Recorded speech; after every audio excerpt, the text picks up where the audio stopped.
An invasion of Gaza, and then what? In the build-up to a possible ground operation, Israel's leadership vowing to, quote, crush Hamas. But beyond public pronouncements, as residents on both sides of the border hold their breath, what is the actual plan? From destroying smugglers' tunnels to reoccupying the territory that Israel left in 2005, the spectrum runs wide. It's a race against time for Palestinians in Gaza, squeezed by a blockade from Israel and Egypt.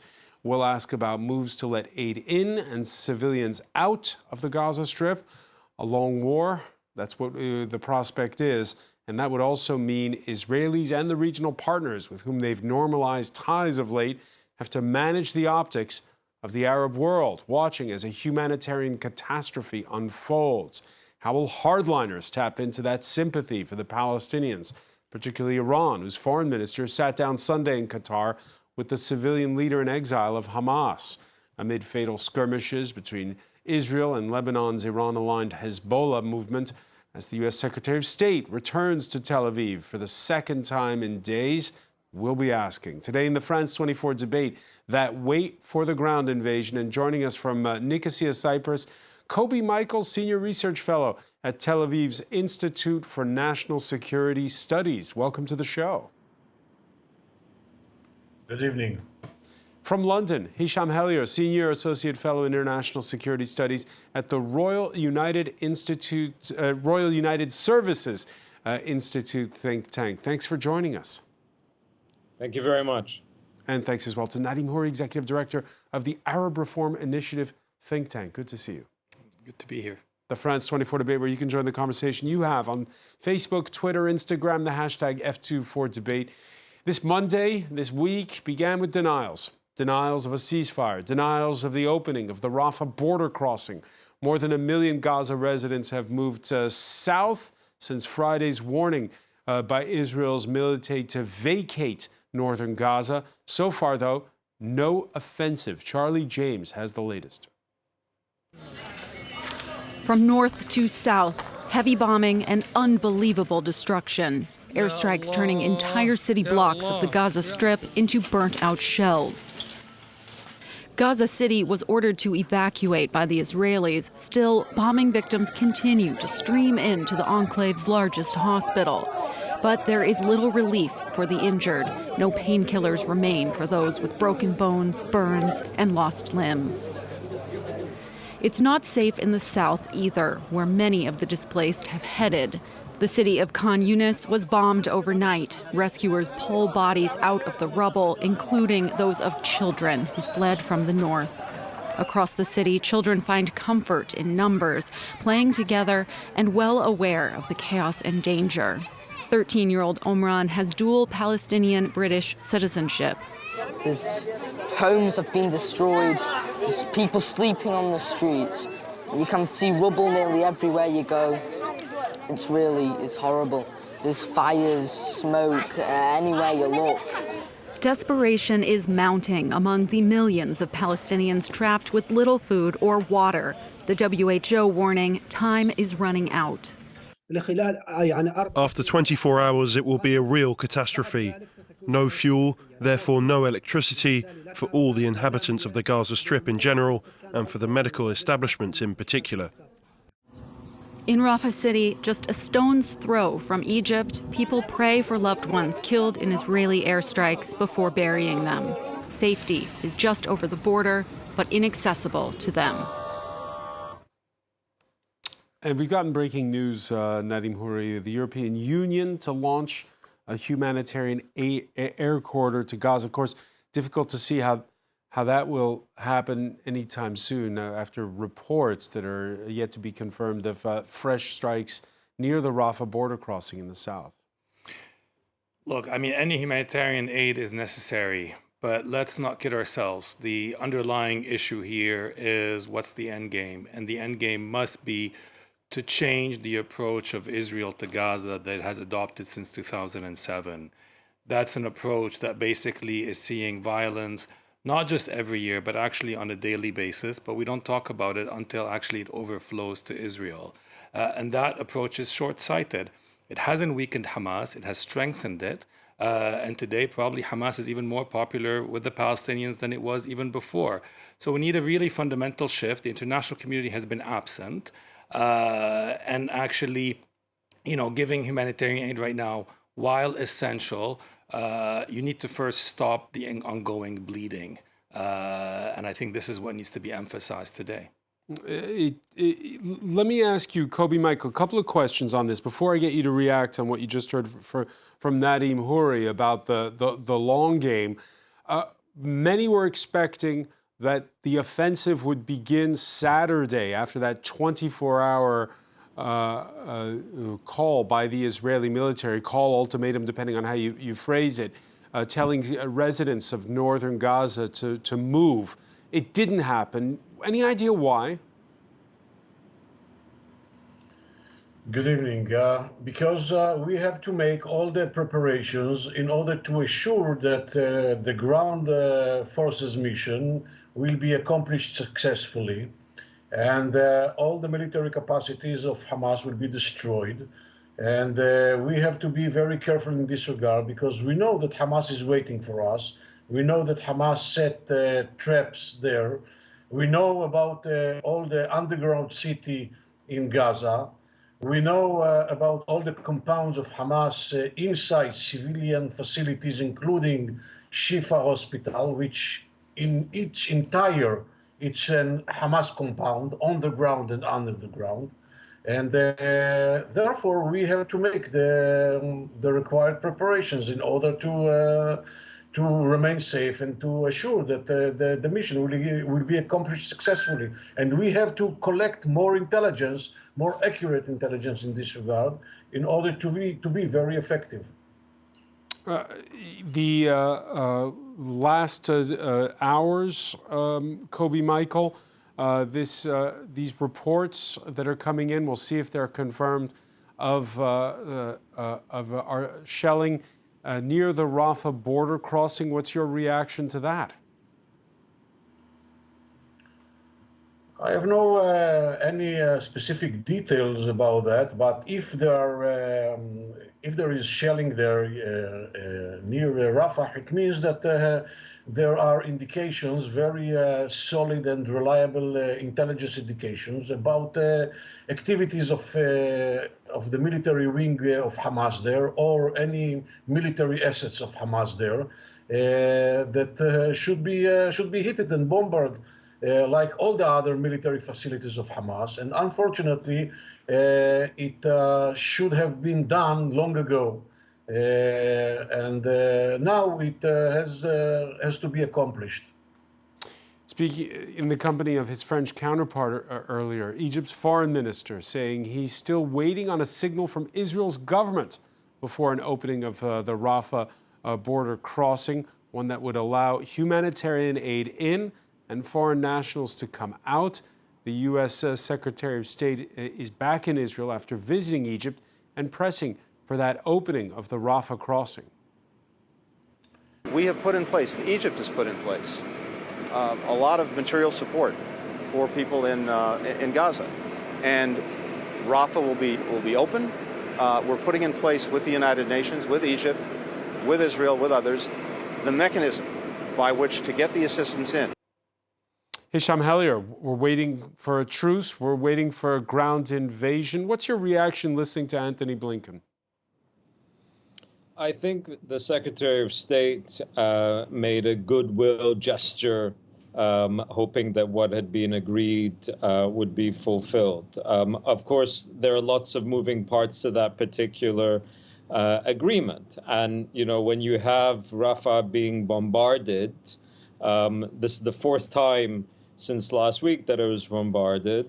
I'm not sure that it's entirely safe for anybody to go. But, this is what we've been seeing over the past week, where orders are given by the Israeli military to move south, and then the roads on which they are traveling are bombed. That, there are suggestions that they can go to Rafah, and then Rafah is bombed. And of course, all the while, we have Israeli officials making it clear that they don't see much of a distinction between civilians and Hamas in Gaza. You had the Israeli president a couple of days ago make it very clear in a public press conference that he regarded the entire nation, i.e. of Palestinians, to be responsible for Saturday's horrendous attack on Israeli civilians in Israel. Not Hamas, not even Gaza. So, you know, there's, I think that we have to keep in mind here, Gaza is a territory that is currently under Israeli occupation, meaning that since 1967, Israel is responsible for the Gaza Strip, which means that it's responsible for the safety and welfare of the civilians therein. That's part of what is considered to be an international law. Of course, they'd rather not be responsible for those civilians, but they are. And as this ground offensive gets closer and closer, I'm very concerned that the civilian death toll is simply going to rise exponentially. Well, let me ask you, Hisham Elior, because there were outgoing rockets from Gaza as well this Monday against Israel. Do you feel as though Hamas is rooting against a humanitarian truce? I wouldn't put much stock into anything that Hamas wants to do right now. I think Hamas is frankly just waiting for the offensive to begin, and I don't think they're remotely prepared for it, quite frankly. Hamas is not a partner in this regard, as far as I can see. I think that they frankly bit off a lot more than they can chew, but I mean, we shouldn't really be surprised about that. Who's speaking to Hamas at this point? Because to have this humanitarian truce, the rockets have to stop. Well, I'm not sure that in order to have a humanitarian truce, you need to have Hamas do very much, because it's about getting people through Rafah or by opening up border crossings with Israel. Those are the two bordering territories for civilians to go through. As of yet, of course, the Israelis are not opening any border crossings. I don't think that we're going to see that anytime soon. And when it comes to the Egyptian crossing at Rafah, as you pointed out, it's been bombed 4 times this past week. Egyptians, though, they're dead set against anything that would throw the gates to Gaza open. France 24, as correspondents in Egypt have been speaking to citizens. We refuse to let the residents of Gaza leave their land. There is no alternative land for Palestinians. It's kind of a blame game going on, Nadim Houri, over why the Rafah border crossing is closed at this point. Sure. Look, I mean, it's a blame game, though. We know the general strategy. I mean, it's been a deliberate policy of making Gaza an open-air prison since 2007. It was an Israeli policy with actually Egyptian complicity for all these years. You know, so I mean, if there's a blame game, we know who's responsible for it. And today it's even made worse because, you know, if you talk, who are the Gazans? Many of them are descendants of refugees. 80% of Gazans are Palestinian refugees from other parts of Palestine. So they're also traumatized. And when you talk to them, what do they tell you? You know, some of them are saying, we feel like we're in 1948 and another Nakba is about to happen. So what they fear, what the Palestinians fear, is that Israel just wants to push them out of Gaza, never to return again. And by the way, this is what the Egyptians fear as well. One of the reasons the Egyptians keep putting back the responsibility on the Israelis and the international community, because the Egyptians do not want to be responsible for having another million Palestinians moving from Gaza to Sinai or to Egypt. So even this idea that somehow we will just evacuate the dual nationals, for me, just strikes me as, you know, immoral. Illegal. So what are we going to say? If you have a second nationality, you got a free pass out of prison, but anyone else, you stay there to die. And another important detail about Gaza, 50% of the Gazan population, so about 50% of the 2 million, are under 18 years old. So when I hear statements by Israeli officials, we're going to starve them to death, we're going to impose a blockade, and so forth. We're talking about almost 1 million people Okay, who are but children. again, how can Israel agree to anything if there's still those outgoing rockets from Gaza itself? Who speaks to Hamas? Well, plenty of people are speaking to Hamas. Who is? I mean, the Qataris are speaking to Hamas. The Egyptians are speaking to Hamas. Frankly, the Israelis are speaking to Hamas. There are plenty of Hamas leadership in Israeli prisons. So the issue is not who can speak to Hamas. The issue is, what are you proposing? What are the prospects? We talk as if this issue came out of nowhere, as if there's no context. Let's forget about Hamas for a second. This year, according to the UN, has been the deadliest year for Palestinians in the West Bank. The West Bank has nothing to do with Hamas. It's been the deadliest year for Palestinians. We've seen, the sort of settler colonial project go on overdrive in the last couple of years. So plenty of people to talk to Hamas. The issue is, what do you talk to them about? And I think if there are real negotiations, I'm pretty sure the rockets will stop from Hamas. Real negotiations, again, with who? Kobe Michael, how do you stop the rockets from Hamas at this point? How do you get a humanitarian aid corridor in? I really cannot understand how you can provide the stage for such a bench of lies and disinformation. Okay, people here are using the fact that people or the audience is not familiar with the fact, and they are inventing realities. What are you talking about the Israeli responsibility with regard to the Gaza Strip? Israel withdrew from the Gaza Strip till the last inch in September 2005, okay? Who took responsibility in coup d'etat against the Palestinian Authority in the Gaza Strip was Hamas. Hamas is an organization that doesn't recognize in the right of the state of Israel to exist. This is an organization that wants to whip Israel from the map. This is the organization that threw out from the Gaza Strip the Palestinian Authority and refused to accept the conditions of the quartet, which you are, the Europeans, part of the four members of the quartet. They do not recognize in the Oslo Agreement. They are not willing to stop violence. They are not recognizing the right of the state of Israel to exist. And then you are talking about the Israeli siege and about the Israeli occupation of the Gaza Strip. What are these nonsense that you are talking about? I really cannot understand it. So one question, how come Israel was able to turn off water, electricity, transportation in Gaza with the switch of a light? Does this happen just like this? Hamas kidnapped the Gaza Strip, and instead of expending the money that they got from you and from your government and from Israel for the prosperity of their people, they stole the money in order to build terror tunnels and in order to build weapons. Instead of reconstructing the Gaza Strip and giving food to their people, they stole the money and they build an infrastructure of terror against the state of Israel. This is exactly the story of the Gaza Strip. What you are talking about. Hamas, the leader of Hamas, they don't want only our heads. They want your head. They intend to reach Paris and Rome. They don't see any place for Jews and Christians in this world. What you are talking about? Kobe Michael, should there be a humanitarian corridor? Should there be a ceasefire? Yes, and there is a humanitarian corridor.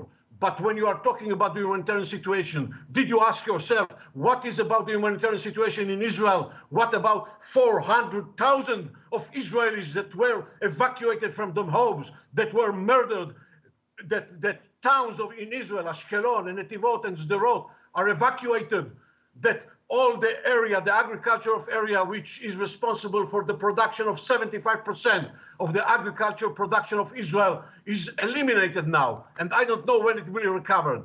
This is not a humanitarian crisis. You're talking only about the Palestinians, that half of them are Hamas supporters. Did you ask yourself how it comes that the psychological infrastructure that enables the prosperity of Hamas as an upgrade version of ISIS to flourish in the Gaza Strip and in the West Bank? And you are talking about the disinvolvement or the absence of involvement of Hamas in the terror campaign in the West Bank. They are the main generator of the terror campaign in the West Bank. And the Iranian. Let's just try to be pragmatic regarding what's going on right now, with the grave events that are going on, and you've described some of them, Kobe Michael, and so have our other panelists.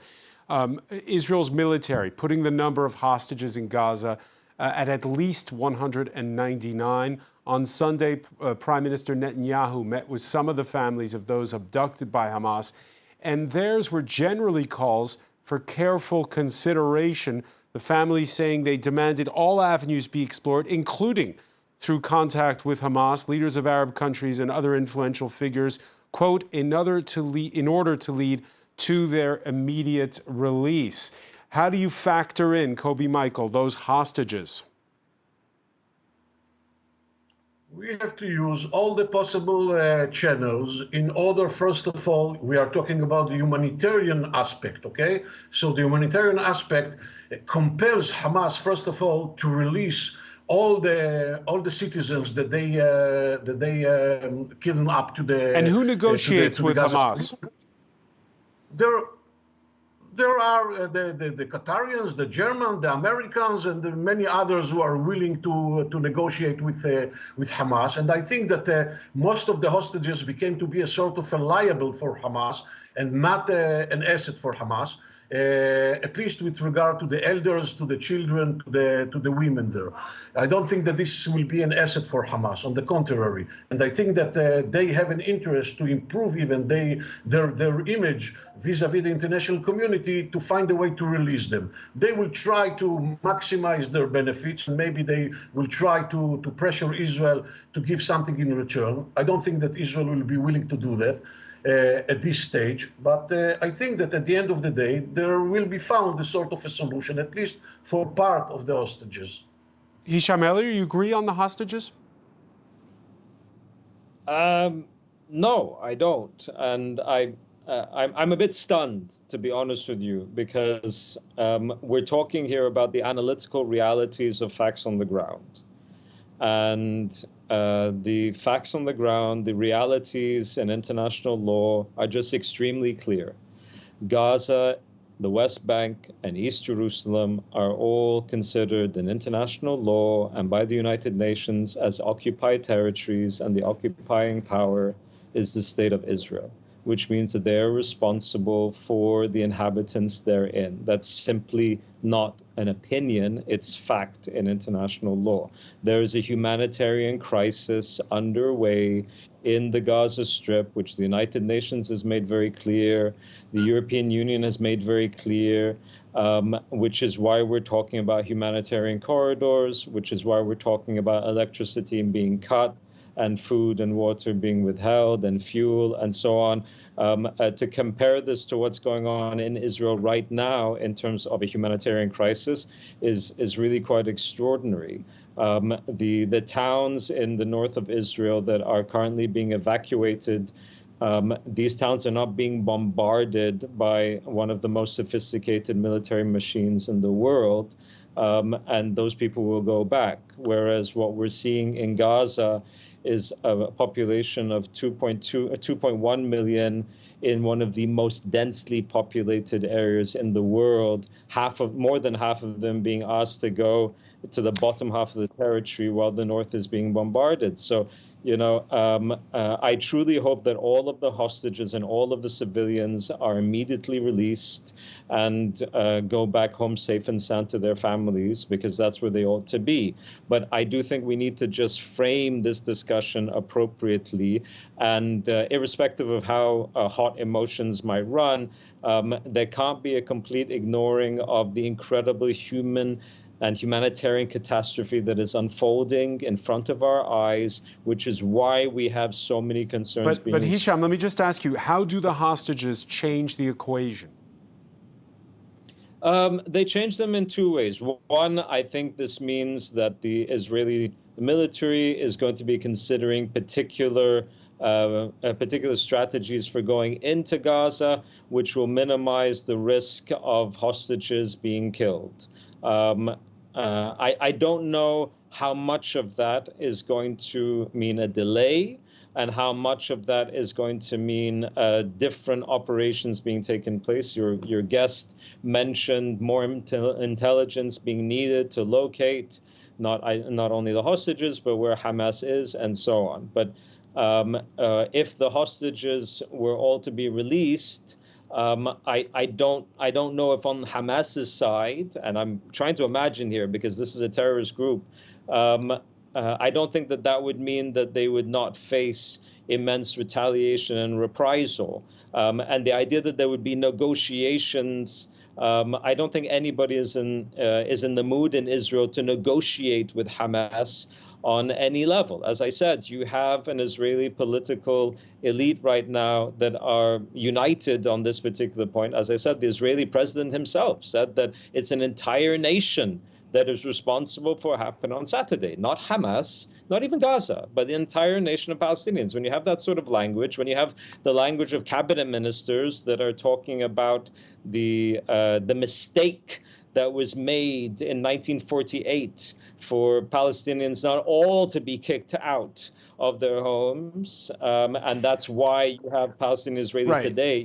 This language has impacts on policy and on strategy. Has impact in the long run, but because we're short on time, I just want to talk about the specifics here at this critical moment for all sides, and the question, the essential question, the one that Nadim Houri addressed at the very beginning, and I want to put it to you now, Kobi Michael, which is, what is the end game for Israel this time? In past campaigns, it was incursions, it was a limited invasion in 2014. They destroyed a lot of tunnels and then pulled back. What's going to be the objective this time? Is it just to try to destroy key military capabilities of Israel's foes, or is it more than that? First of all, just with your permission, just one comment. I do agree with my colleague here about the importance of language, but I do suggest that we have to be concerned about the importance of the language, including the Palestinian language and the incitement in their curriculum, in their leaders' language as well. Now, with regard to your question, I think that Israel understands that the war against Hamas in Gaza is not limited to Gaza and Hamas. The achievement in Gaza will project to the entire region. We are facing another front, a very sensitive one, a very fragile one, with a higher probability of eruption of violence there. And I mean, of course, the northern front, Hezbollah. And there are other fronts that we have to remain aware with regard to them. And I mean the West Bank and the domestic arena in Israel with regard some radical groups of Arab citizens of Israel. Therefore, we have to be very, very effective and very determined in the Gaza Strip with regard to the mission, or with regard to the strategic aim. And the strategic aim is eventually to destroy, to eliminate the military capacities of Hamas as a semi-state entity, and to prevent Hamas for remaining, I would say, a source of a potential threat towards Israel from the Gaza Strip or for any other territory around Israel. This is the main mission or strategic objective, as I understand, and it must be fulfilled and accomplished successfully, because this will project to the entire region. If Israel will not be determined enough, if Israel will not be able to accomplish the mission, we are going to face and much then what? bigger And then problems. what happens afterwards, Kobi Michael? Is it then that Israel goes back to its borders and Yes, we have no intention to occupy the Gaza Strip. We have no intention to rule the Palestinian. Who should rule the Gaza Strip?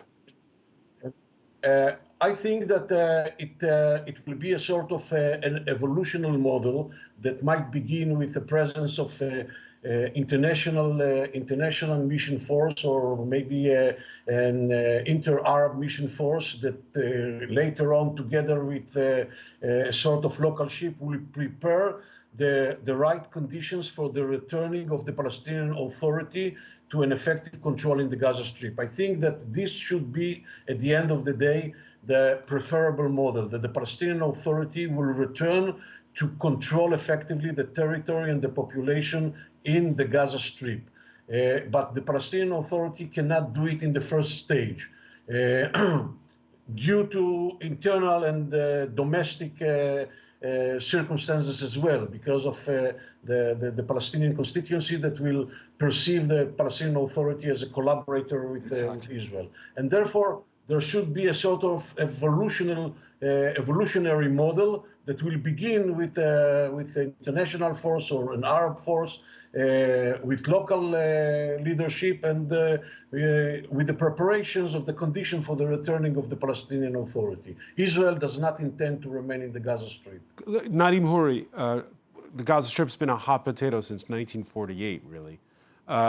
Because of the Israeli occupation. So let's talk about it. Why can't the Palestinian Authority play that role? Because even in the West Bank, the Palestinian Authority is not governing. I mean, the Israeli government, the current Israeli government, approved the settlement of 500,000 additional settlers in the West Bank. Of course, the Palestinian Authority has no credibility with the Palestinians. So what are they going to do? I mean, that's the problem. Israel broke Gaza, and now it wants the international community to fix it for them. They want to make it into a little Bantustan that they can have little, warlords keeping the Palestinian population living in this open-air prison. The only solution, and the last decade has shown it, the only solution is to change radically the approach. And by the way, who strengthened Hamas? Frankly, it was the Israeli leadership a bunch of years ago, because they want to weaken the PLO, and then they're going to weaken Hamas, and something else is going to come up. How do you change that dynamic? Well, you change this dynamic. Today, it's ironic because Israel has just signed the Abraham Accords with a number of Arab states, right? Israel should be feeling very secure, very safe, and it's not, because they have kept aside, them and the Arab countries that have signed the Abraham Accords, the Palestinian issue on the margins. And my point is, there can be no long-term solution. There can be no stability. There can be no security as long as we leave the Palestinian issue and Palestinian rights to fester. So either the international community comes up with a real plan, an ambitious plan, to go back to the negotiating table. Who's the international community? Well, the Western states that are supporting Israel, but also today increasingly the Arab countries that have become friends and allies of Israel. Let it be on them to come up with a proposal to address the situation. A few weeks ago, we heard that the Saudis are very close to making a deal. Okay, Saudi, where are Palestinian rights in your deal with Israel? So you're saying those signatories to the Abraham Accords could be part of the solution? They could be part of the solution if they don't think of it as security being outsourced to them to keep an open-air prison in Gaza. If Gaza is going to remain an open-air prison, what is clear is every 2 years, it's going to erupt. And unfortunately, we don't hear about the Palestinian victims on a daily basis, but every time Gaza erupts, we talk about it. So it's time to actually fundamentally change the approach. There was actually an Arab peace initiative, but the Israelis don't want to stop their colonial settler project in the West Bank and Gaza. And as long as that's happening, there cannot be any real security or any real peace. There will be no peace without justice. And talking about, they can bring whoever they want, Arab peacekeepers, international peacekeepers. It's not going to resolve the situation. I mean, look at the graphic here. These are the victims from Gaza and conflicts between Gaza and Israel. Every year and a half, you see these spikes. And the frequency is getting shorter and shorter, and the actors are becoming more and more sophisticated. So no, I don't think these technical solutions will lead anywhere. Reinvading, I mean, we saw what Israel's impact of its 2006 war with Hezbollah. It ended up strengthening Hezbollah. So these strategies are short-ended. We need to reapproach, and clearly the Palestinian Authority, which can barely govern the West Bank today, is not going to be part of the solution. Are they going to bring back Mohammed Dahlan to run Gaza? I mean, how did Hamas become so strong in Gaza in the first place? Because they saw that the leadership of Fatah at the time was completely corrupt and acting as basically the internal security forces of the Israelis and for their occupation. And that's not going to work. Israel's Prime Minister, Benjamin Netanyahu, this Monday, he's focused on the short-term task at hand, warning of a long war, but also steering clear of spelling out the ultimate objective. The U.S. President, Joe Biden, he hopes it doesn't mean a reoccupation of Gaza. Biden, who spoke to U.S. television network CBS on Sunday. Would you support Israeli occupation of Gaza at this point? I think it'd be a big mistake. Look, what happened in Gaza, in my view, is Hamas and the extreme elements of Hamas don't represent all the Palestinian people. And I think that it would be a mistake for Israel to occupy Gaza again. But to going in and taking out the extremists, the Hezbollah is up north, but Hamas down south is a necessary requirement. In this discussion, Hisham Heli, we've talked about the different players that could help try to find some common ground. And your thoughts listening there to Joe Biden? Well, I think part of the issue about American leadership when it comes to this particular topic is that it's not viewed as an honest broker in the region by Palestinians, but also by the Arab world more generally speaking. So that really cripples it. That really damages American diplomacy and power in the region when it comes to this particular issue. I think that, judging by the statements that you've seen over the past week, there's obviously a very clear expression of American support for Israel's right to defend itself. So the Israelis are very safe and secure in that part of the equation. But there isn't the same sort of commitment to the rights of Palestinians or the concerns that the Arab states have, including Arab states that are American allies. So you've seen this constant repeat of the concern that Palestinians are going to be forcibly displaced. So who then is the honest broker? At the moment, you don't have one. I mean, that's part of the problem. I think that you had the quartet that was brought up earlier before, and I don't think that it was viewed as an honest broker by both sides. It was viewed as being lopsided. And, we're in 2023, and it's been decades since the Oslo Accords were signed. The occupation has not ended. An independent Palestinian state was never erected. On the contrary, settlements spread out throughout the West Bank, which makes it incredibly difficult to imagine a contiguous Palestinian state just in the West Bank alone, let alone the West Bank, East Jerusalem, and Gaza. And it's something that is still quite highly significant for Arab partners in the region. I mean, even the Saudis that have been talking about normalization with Israel over the past few months, you saw the Saudis just yesterday make it very clear in a public statement following the meeting with Secretary of State Antony Blinken that they stand by the idea that there ought to be an independent Palestinian state with East Jerusalem as its capital, and so on. So, the gulf here is quite wide. You have on the Israeli side, as I said, elements in the government that are the far right. I mean, they're the far right of Israeli politics, and they're not interested in any concessions whatsoever. So in that regard, we don't really have much of an honest broker, and we don't really have that are interested in moving forward. We'll ask in a minute about domestic politics before we go, but the United States, which has announced in the last 24 hours the deployment of a second aircraft carrier, the Eisenhower, to the region, this on top of the Gerald Ford.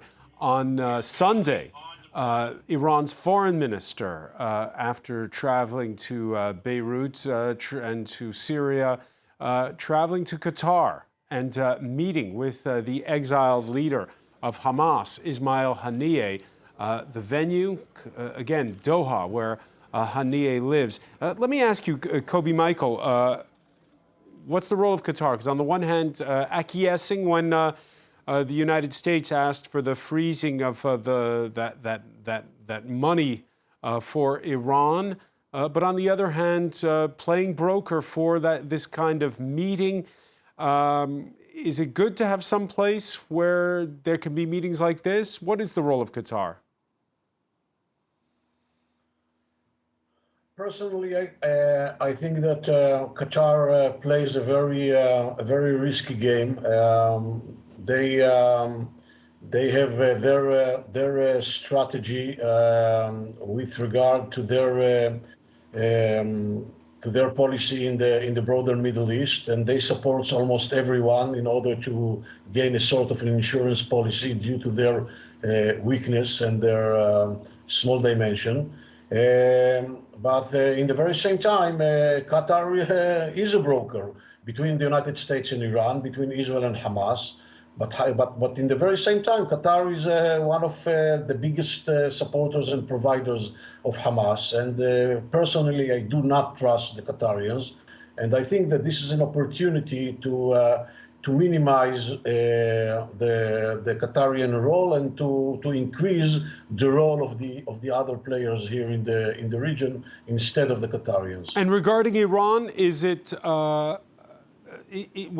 when there's fighting at the border between Israel and Lebanon, do Israelis see that as Iran directly involved through its proxies, or is it militants acting at their own initiative? You are asking with regard to Hezbollah? Yes. Look, Hezbollah is a pure Iranian proxy, but it is in the very same time, a very significant player in Lebanon, the state. But with regard to a full-scale war with Israel, they will not do it without Iranian permission. We have to remember that Hezbollah, at the end of the day, is the ultimate weapon that Iran has against Israel. And mainly under the current circumstances, and therefore the Iranian will not be happy to lose this leverage or this capacity, of course, without their control and their assessment with regard to the need to use this platform or this capacity right now. I think that the Iranians have their calculations, and I think that they do care about the Palestinians, but less in comparison to their interests. And at the end of the day, their interests, the Iranian strategic interests, will dictate what will be the strategic call of Hezbollah. Nadim Houri, is it in Hezbollah's interest for there to be a second front for Israel right now? No, I don't think it's in their interest, nor is it in the interest of Israel. But strategic mistakes can happen from one or the other side. And I believe there could be situations, particularly depending on how the ground invasion goes, where Hezbollah may be called to intervene. But I think everyone is sort of approaching this cautiously, because they realize if there's a full war, then it will probably look like a regional war at that point, even if most of the fighting is across the Lebanese border. And at the end, again, if we want to talk about what does it look like the day after will just be even bleaker, you know? And again, every conflict, it's not making these groups weaker, and it's actually pushing us further away from basic rights. And again, I think that we just came out of a sequence of multiple years where there was this sense that you can somehow, I call it fly over countries. You know, you can find Gaza, you continue settlements in the West Bank, you isolate Hezbollah, you do this, and then the privileged parts, just you fly from Dubai to Tel Aviv, and you contain all these others. You eat everyone's rights. And that's a short-term policy that keeps on failing. And every time it fails, people pay a very heavy price. And unfortunately, this time around, we're not just seeing the Americans rushing to kind of support this rush forward. We've also seen the Europeans, not actually have a plan for the day after. And that's why the Egyptians are saying, let not the day after be us. You just put the Palestinians in Sinai and you say, problem solved, now it's Egypt's problem. And the truth is, in the region, people are aware of that. And these movements, if we just take a slight, context matters so much. How did Hezbollah become so strong? It's because of the occupation of southern Lebanon that it was able to recruit, become such an integral part of the fabric in southern Lebanon. And after the 2006 war, it even became stronger. And I don't know what would happen if there's another war, So I think there needs to be a return to a different regional equation that doesn't leave out completely the Palestinians, the Lebanese, and all their rights, and they keep being left with the crumbs. We could go for another hour, how to reverse that polarization.